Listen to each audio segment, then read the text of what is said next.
नमस्कार, मैं हूं सरगम पंत और गुरुमंत्र के खास एपिसोड में आप सभी का स्वागत है। और आज हमारे साथ हैं देश के सबसे बड़े गुरु astro scientist GD Vashishtha ji. जोरदार तालियों से स्वागत कीजिए गुरुदेव का। पूजा अर्चना हम सभी करते हैं।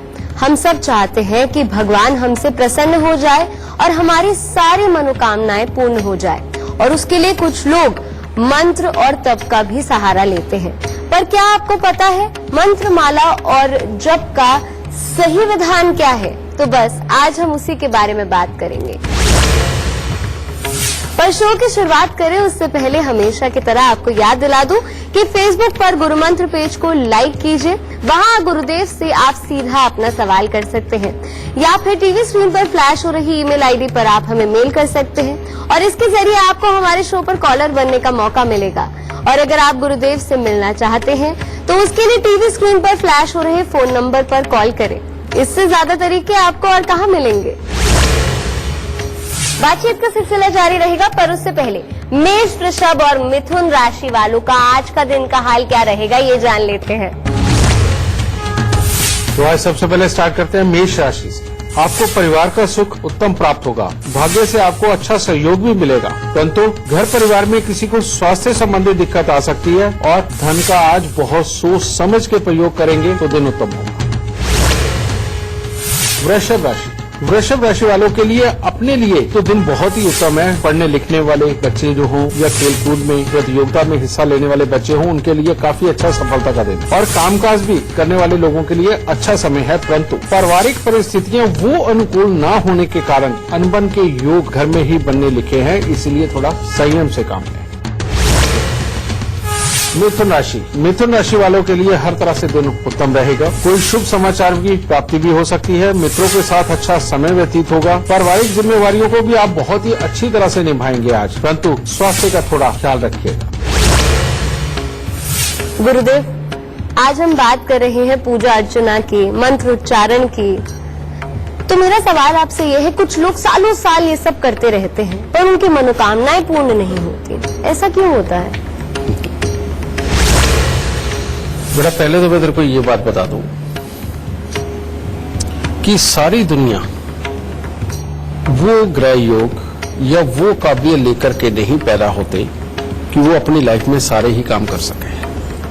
ठीक है, ये चीज तो होता ही, और उसी में से एक चीज ये भी होती है कि बृहस्पति जब बहुत ही अच्छे घरों में जन्म कुंडली के होते हैं तो किताब या ज्योतिष ये प्रेडिक्ट करता है कि इसके पास अलौकिक शक्ति, अलौकिक ताकत या दूसरा जहान यानी कि परमात्मा की तरफ को कहा जाता है कि उस तक पहुंचने की भी ताकत है, या वहां की शफाएं और दुआएं पाने की ताकत है। ठीक है, तो ये जन्म कुंडली ही डिसाइड करती है कि कौन इंसान पूजा कर सकता है। अब उसी के अंदर जब बृहस्पति किसी खराब घर के अंदर बैठा हो और या खराबी की अवस्था के अंदर दूसरे ग्रहों की वजह से हो जाए, तो वहीं पर लाल किताब भी प्रेडिक्ट करती है कि ये सिर्फ इस जहां का मालिक होगा, ये सिर्फ इस जहां के लिए पैदा हुआ है, ये अलौकिक शक्तियों को प्राप्त नहीं कर सकता, दूसरे जहां को पाने की काबिलियत इसके अंदर नहीं है। लेकिन इस बीच में होता क्या है, हम अपने पारिवारिक परिवेश की वजह से, अपने घर में चल रहे संस्कारों की वजह से, अपने आसपास के माहौल और समाज के और माशरे की वजह से हम उस प्रभाव को लेकर के ही बड़े होते हैं जिसके अंदर की पूजा पाठ हो रहा होता है। तो आदमी को अपनी जन्म कुंडली का विवरण तो नहीं पता, उसको उसके ज्ञान का तो नहीं पता, लेकिन वो जो देखा देखी में उसने जो शुरू किया, तो वो जैसे जैसे पूजा पाठ की तरफ गया, उसकी जो काबिलियत उसके अंदर है ही नहीं दूसरे देश यानी कि दूसरे जहान को पाने की, तो वो उस एक्सरसाइज को ज्यादा करता चला गया जिसको कि उसकी बॉडी एक्सेप्ट नहीं कर रही, जिसको उसकी ऑरा एक्सेप्ट नहीं कर रही। उसकी वजह से वो उसका पूजा पाठ टोटली निष्फल जा रहा है। अब इसके अंदर वो दुखी होकर के और कर रहा है कि नहीं परमात्मा मिलेगा, नहीं परमात्मा का दिया हुआ सुख मिलेगा, मैं जिस मंशा को लेके कर रहा हूं वो मुझे मिलेगा। उसको वो ज्यादा से ज्यादा टाइम देने लगा। उसने ज्यादा से ज्यादा टाइम लिया, लेकिन उसने जो जरूरी चीजों को करना चाहिए था वो उसको साइड पे छोड़ के या उनको कम टाइम देके इसके अंदर ज्यादा चलता गया, जिसके कारण हुआ क्या कि फेलियर, यानी कि पूजा पाठ करके भी वो फेलियर रहा, उसके जीवन में ये आ गया।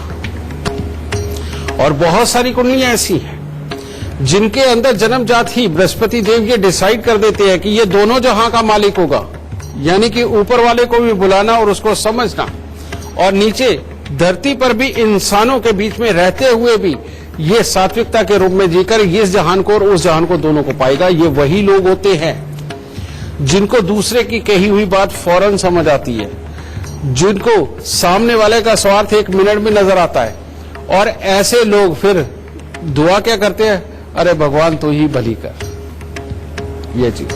लेकिन आपने वो भी लोग देखे होंगे जो खुद ही दूसरों को दुखी करते हैं और दूसरों की राह में कांटे बोते हैं, अपने स्वार्थ के लिए दूसरों के साथ में बुरे से बुरा व्यवहार करते हैं और उन्हीं को धमकी देते हैं कि देखियो एक दिन तेरे को भगवान देखेगा, तेरे को भगवान देख रहा है, तेरे को नहीं छोड़ेगा। वो उन्हीं को धमकी देते हैं। ठीक है, ये जो खराब स्वयं हो करके दूसरों के रास्ते में कांटे बिछा करके दूसरों को टेंशनें दे करके जो श्राप देने वाले लोग होते हैं, ये जिंदगी में कभी भी जितने मर्जी मंत्र जाप कर ले, जितनी मर्जी साधनाएं कर ले, जितने मर्जी हवन यज्ञ कर ले, जितने मर्जी मंदिर घूम ले, इनको कभी भी परमात्मा इनका साथ नहीं देता, इनकी मनोकामना नहीं पूरी करता, क्योंकि वो स्वार्थ से भरी हुई होती है, पूरी रची बसी होती है।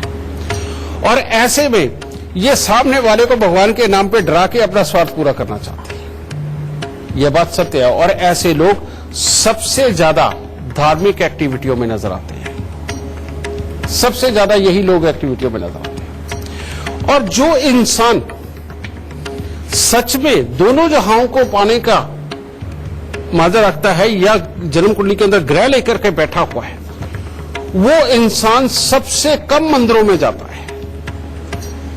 और उसका एक सिंपल सा तर्क होता है, मैं जहां रहता हूं क्या वहां भगवान नहीं है?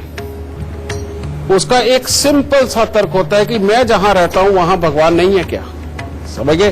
क्योंकि वो जानता है भगवान मंदिर में, मस्जिद में, गुरुद्वारे में, चर्च में नहीं है, भगवान हमारे अंदर है। और हम जब अंदर से किसी के लिए भला सोच के, भाव विभोर होकर के, जब वो हमारा कुछ लगता नहीं है, उसकी भी दुख के लिए अपनी आंख में आंसू लाके जब उसकी मदद के लिए हाथ बढ़ाते हो, तो भगवान तो तुम्हारे अंदर से निकलता है। और वही जब तुम स्वार्थ करके और सामने वाले को डरा करके और उससे फायदा पाना चाहते हो, बताओ तुम्हारे अंदर भगवान रहेगा कहां? तुम्हारे अंदर तो राक्षस बैठा है। और जब ये स्वार्थ रूपी राक्षस अपने अंदर बैठा हो, उस इंसान को भगवान नहीं मिलता। और तुमने ज्यादातर देखा होगा घरों में बैठे हुए, मैं ऐसे जनरली अपने समाज की बातें कर रहा हूं, कि एक हाथ में माला जप रहे होते हैं, राम राम होता है, और दूसरे मुंह से बोल रहे होते हैं, अरे फलाना तेरे कीड़े पड़े, ये फलानी जगह जाके ये तो कर ले, साथ में ये सारी बातें हो रही होती। समझे? अब बताइए यहां भगवान कहां जुड़ेगा? सिर्फ एक नाम लेने से पार नहीं होता। पहले लोग हम अपने बच्चों का नाम भी क्या रख देते थे, किसी का नाम राम होता है, किसी का कृष्ण होता है, सगे बेटी का नाम भी सीता रखते थे, कौशल्या रखा करते थे। ये क्यों रखा करते थे? ताकि इनके साथ जुड़ी हुई जो कहानियां हैं, जो हमारे ग्रंथों में लिखा हुआ है, ये सारा कुछ हमें स्मरण रहे। समझे? और जब वो कहानियां, वो सारी कथाएं हमें स्मरण रहती हैं, तो आदमी गलत काम नहीं करता, स्वार्थ की भावनाएं नहीं आती, क्योंकि उसके रिजल्ट हमें बचपन से ही बताए गए। और वो जब रिजल्ट का ध्यान रहे और हमें सात्विक बनकर चलाने के रहे, तो ऐसे में बेशक कुंडली के अंदर भी अशुद्धि हो, लेकिन तुम्हारे शुद्ध विचार उस अशुद्धि को भी पार करते हुए जिंदगी के अंदर आराम से जीवन बिता सकते हैं। ऐसे मेरे पास बहुत लोग हैं कि जिनके कुंडलियों में बहुत बड़े बड़े खराबी के योग रहे, लेकिन पारिवारिक संस्कारों की वजह से वो अगर वो उस गलत रास्तों पे नहीं गए, जो कि कुंडली भी बोल रही है, तो उनको बहुत बड़े दुख नहीं मिले। समझे? और ऐसी भी कुंडलियां हमने देखी हैं कि जिसके अंदर वाल्मीकि जी जैसे समझे ऋषि मुनि ने भी जन्म लिया। क्या वो शुरुआत में डाके मारा करते थे?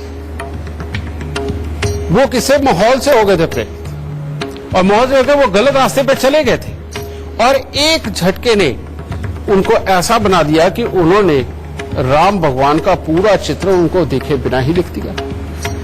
ये लोग होते हैं जो दो जहां के मालिक होते हैं। तो अच्छा ये है बेटा कि पूजा पाठ वही करें, और जो लोग अपने मन में स्वार्थ की भावना ना रखते हो, ठीक है, उनको भगवान बहुत जल्दी मिलते हैं और उनकी मनोकामना भी पूर्ण होती है।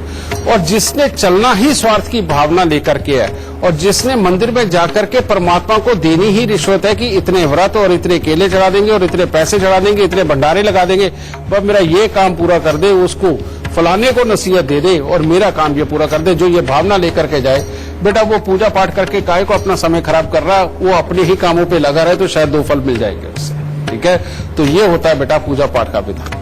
ठीक है, इससे पहले आगे बढ़े कर्क सिंह और कन्या राशि वालों का आज का दिन का हाल जान लेते हैं। कर्क राशि वालों के लिए भी अपने लिए तो हर तरह से उत्तम दिन है। नए कामों की सोच मन में आएगी और आप करेंगे भी, कामयाबी भी है, और आपको मान सम्मान में अच्छी वृद्धि भी प्राप्त होगी और परिवार का साथ भी रहेगा। परंतु कोई अशुभ समाचार प्राप्त हो सकता है बाहर से।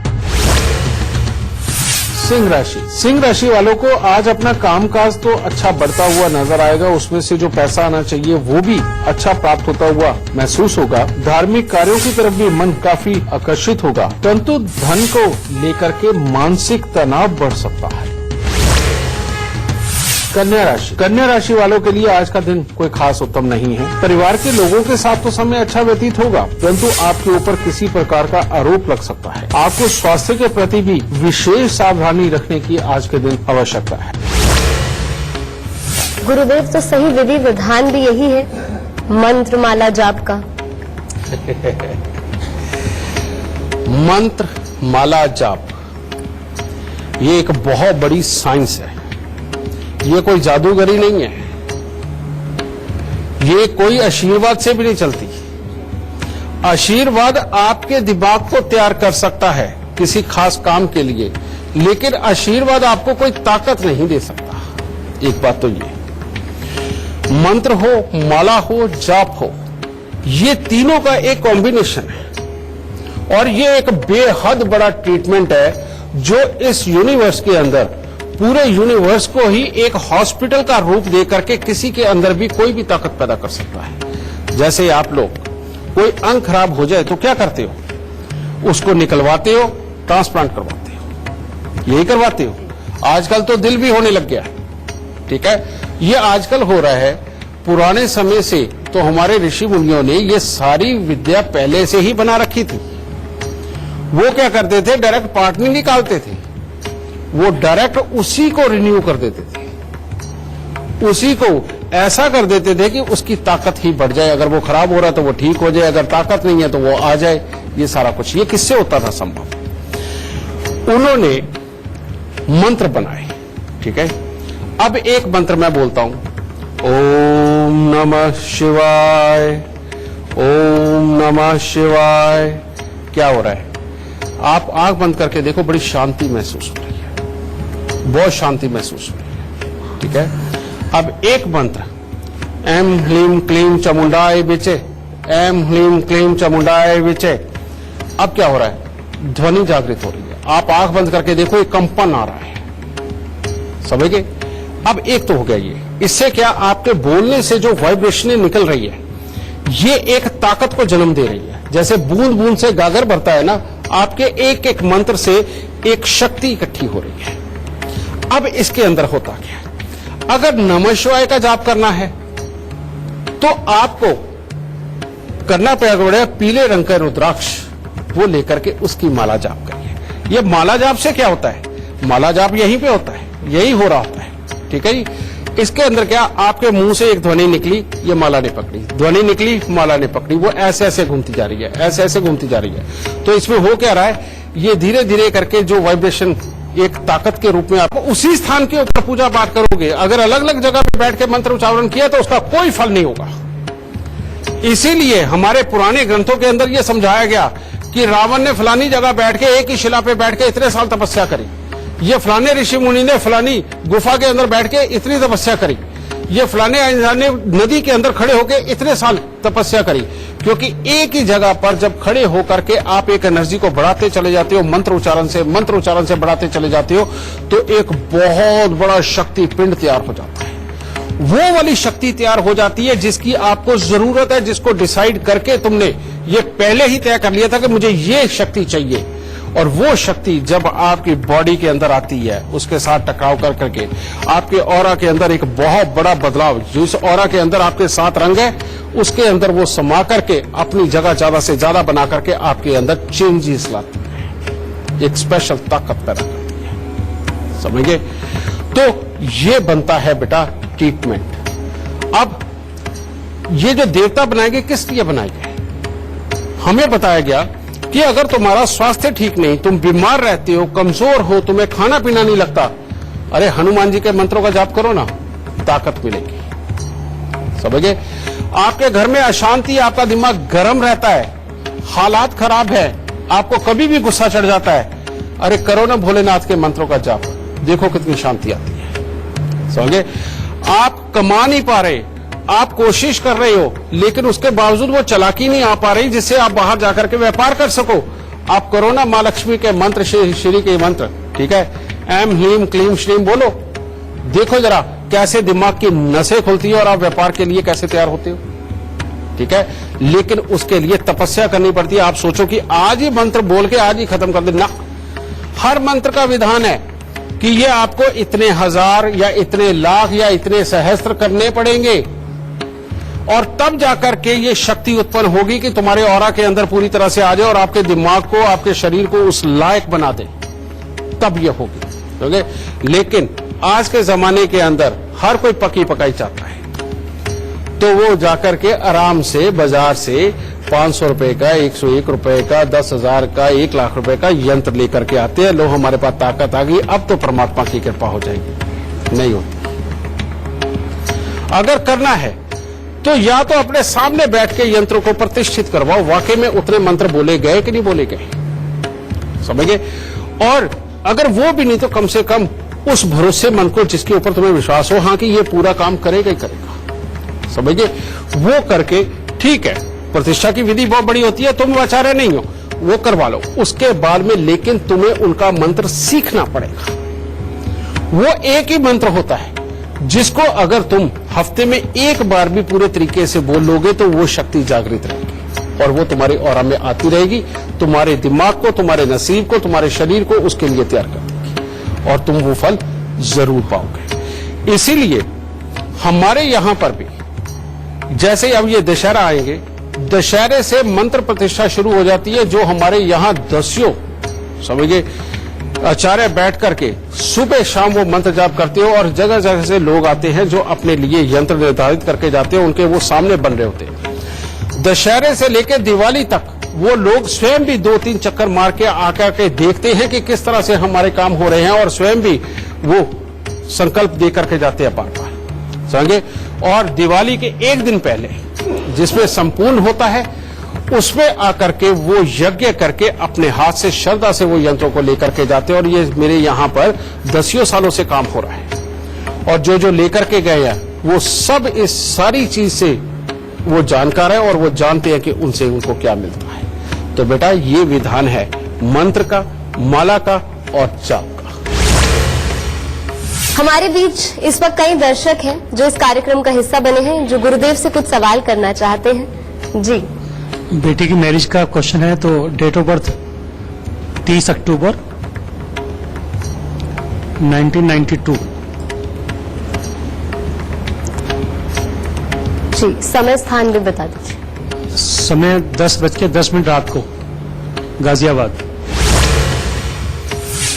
बेटा ये बच्चे की जो कुंडली है, ये कुंडली ही ऐसी है कि अगर ये कोई ऐसा काम करती है जो कॉन्सेप्ट वगैरह बना करके उसको इम्प्लीमेंट करना, कोई अपनी ही सोच को बना करके एडवाइस दे करके चलाना, या किसी कला के क्षेत्र के अंदर जाना, इसकी कुंडली बहुत बेहतर है उसके लिए। लेकिन शादीशुदा जिंदगी के लिए एक प्रॉब्लम है, वो है कि मंगल खराब है इसका, मंगल मांगलिक ही है, और सिर्फ मांगलिक ही नहीं है, मंगल बद भी है। और ये जो मंगल बद है ये गुस्से की मात्रा को ज्यादा बढ़ाता है, शरीर के अंदर तकलीफें पैदा करता है, डेली इनकम और सोर्स और पति के सुख के लिए कमजोरी के योग देता है। और अगर कहीं बच्चे की मनमर्जी ज्यादा बढ़ जाए तो ये तकलीफ कुछ ज्यादा बड़ी कर देता है। समझिए, अब जब तक इस मंगल बद को यहां से हटा नहीं लिया जाता और जब तक सुख स्थान पे बैठे हुए केतु को प्रबल नहीं कर लिया जाता, तब तक इसके स्वास्थ्य की दृष्टि से और इसकी गृहस्थी की दृष्टि से ये कुंडली कमजोर है। ठीक है, तो इसको उपाय क्या करना है? सबसे पहले तांबे के लोटे के अंदर देसी खांड भर के लाल कपड़े से उसका मुंह बंद करके वीरान जमीन के अंदर दबाना। दूसरा, इसको हर रोज बढ़ के पेड़ पे दूध और पानी मिला करके चढ़ाना और गीली मिट्टी का तिलक लगाना। और चौथा, अपने घर पे कुत्ता पालना। अगर कुत्ता नहीं पाला गया और ये केतु की एनर्जी तुम्हारे घर के अंदर नहीं घूमी तो घर में कोई ना कोई बीमार रहेगा, कलेश की अवस्थाएं बनेंगी और पैसा आएगा लेकिन वो इतना ज्यादा खर्च होगा कि कर्ज की स्थिति तक भी जाएगा। ये चीज, इसीलिए अगर हो सके तो घर में कुत्ता जरूर पालना। ठीक है, ये चीज है। और अगर बच्चे की अपनी मनमर्जी ज्यादा बढ़े और बड़ों के साथ में खिलाफत पे आए तो एक आटे की चक्की लेकर के उसको जल प्रवाह जरूर करना। ठीक है, इन उपायों को करो। इसके बाद में इसके शादी के लिए कोई प्रॉब्लम नहीं, लेकिन ये उपाय अगर नहीं किया तो शादीशुदा जिंदगी के लिए तकलीफों के योग हैं। ठीक है, खुश है दादा। धन्यवाद। शुक्र। वक्त हो गया है एक छोटे से ब्रेक का, फौरन हाजिर हो रहे हैं।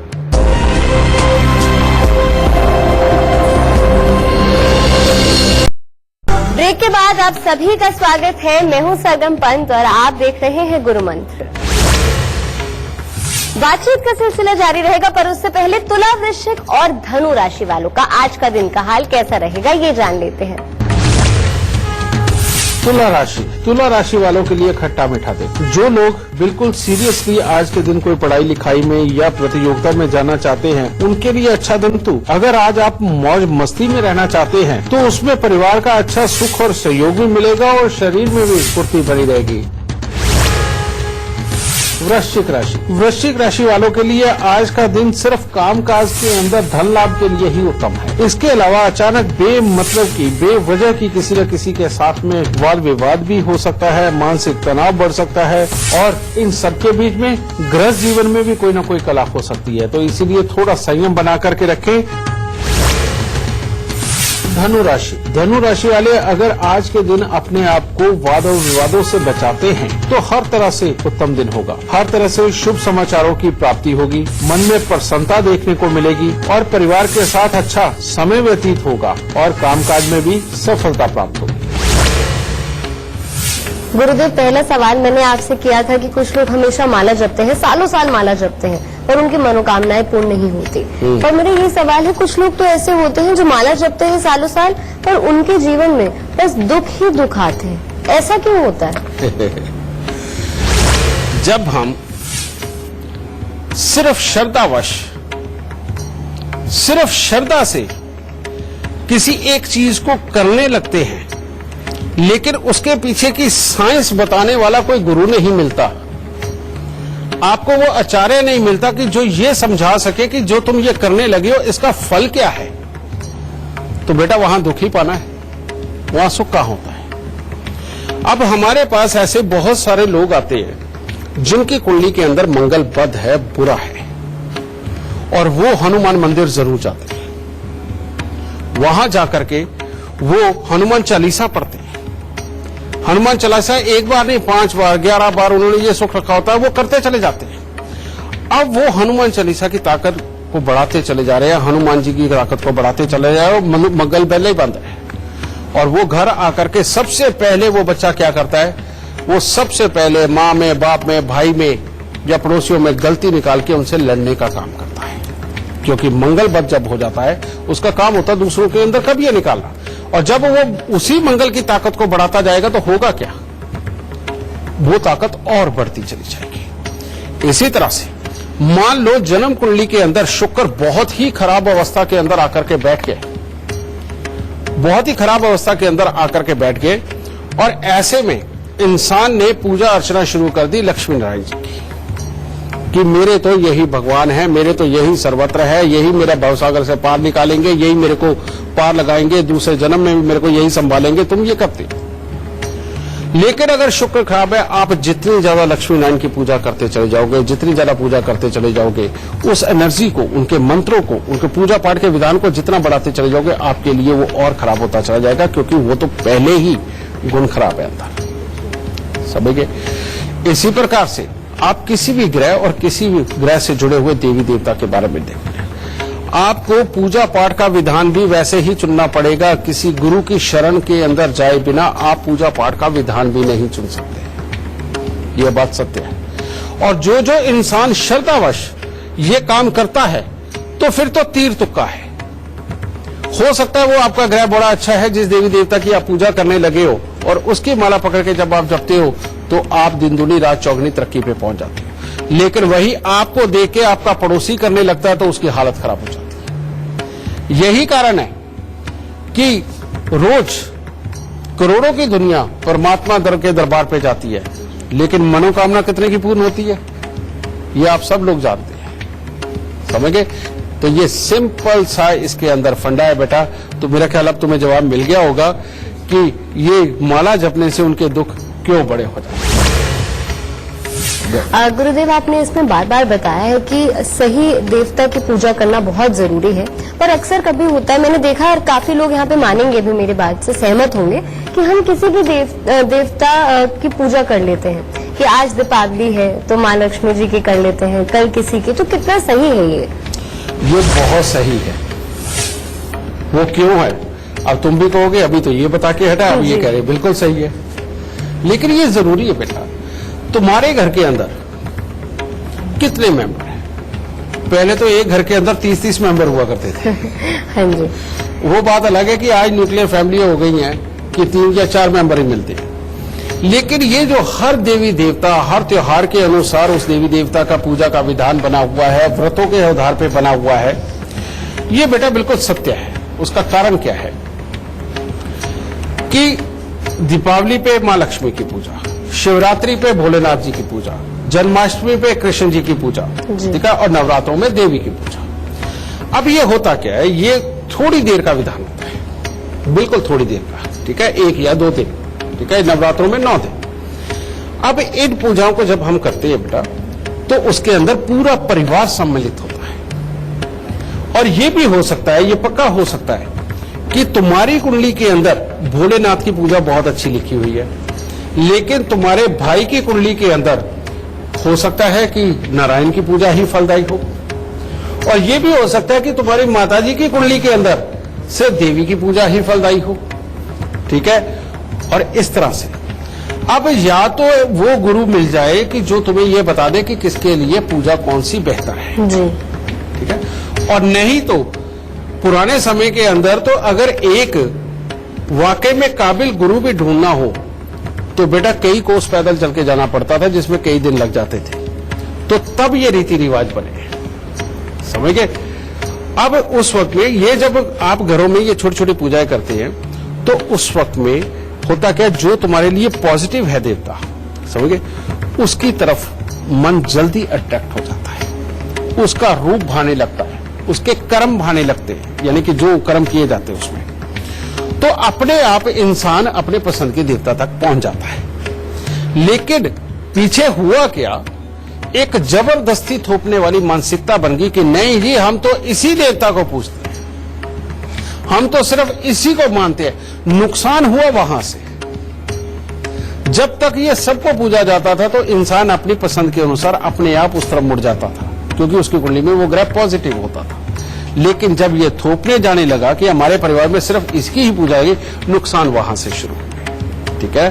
तो बेटा आज बहुत आसान है ये जानना कि तुम्हारे भाग्य स्थान के अनुसार, तुम्हारे धन स्थान के अनुसार, तुम्हारे दिमाग के स्थान के अनुसार तुम्हें किस देवी देवता की पूजा करनी चाहिए। तो बेटा वो चुनो और सदा सुख पाओ।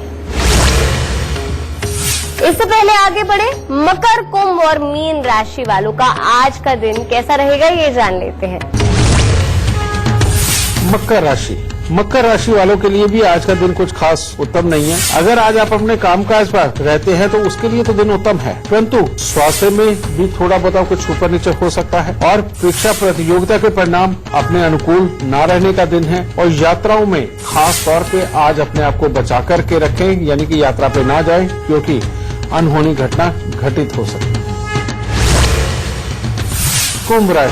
कुंभ राशि वालों के लिए आज का दिन बहुत ही बुरा है, इसीलिए अगर हो सके तो आज के दिन अपने आप को हर तरह के विवाद से अगर आप दूर रख करके परमात्मा की शरण में रहते हैं और घर पे वक्त बिताते तो आपके लिए उत्तम रहेगा। कोई आरोप लग सकता है, आर्थिक परेशानियां भी बढ़ सकती है, इसीलिए भरोसे वाले लोगों के साथ ही सिर्फ पैसे का लेन देन करें तो आपके लिए उत्तम होगा।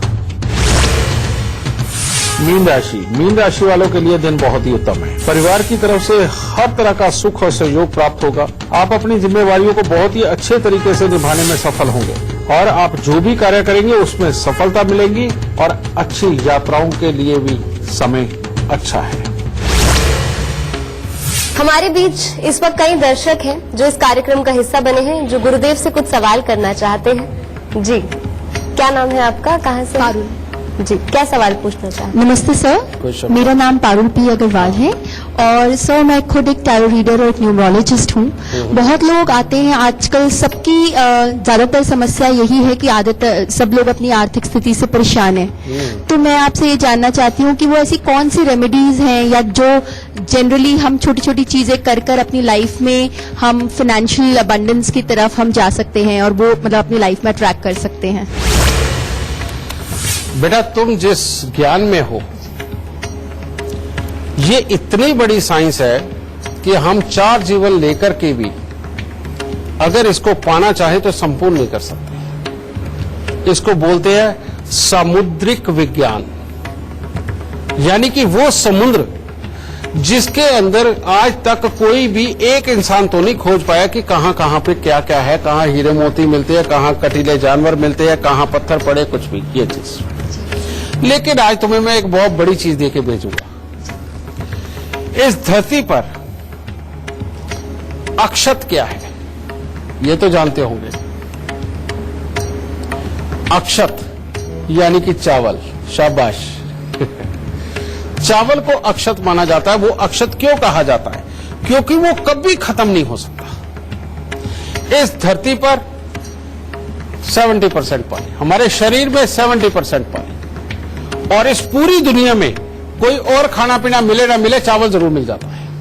किसी भी देश में, किसी भी धर्म में, जहां मर्जी चले जाओ, इसलिए उसे अक्षत बोला जाता है।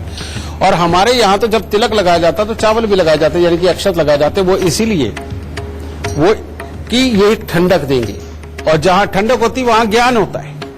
ठीक है, और जहां ज्ञान होता है आदमी अपने लिए कोई आराम से रास्ता ढूंढ ही लेता है। और अगर ये माथे से होकर नीचे गिरते हैं, लोग कहते हो अपमान होता है, लगाने का क्या फायदा?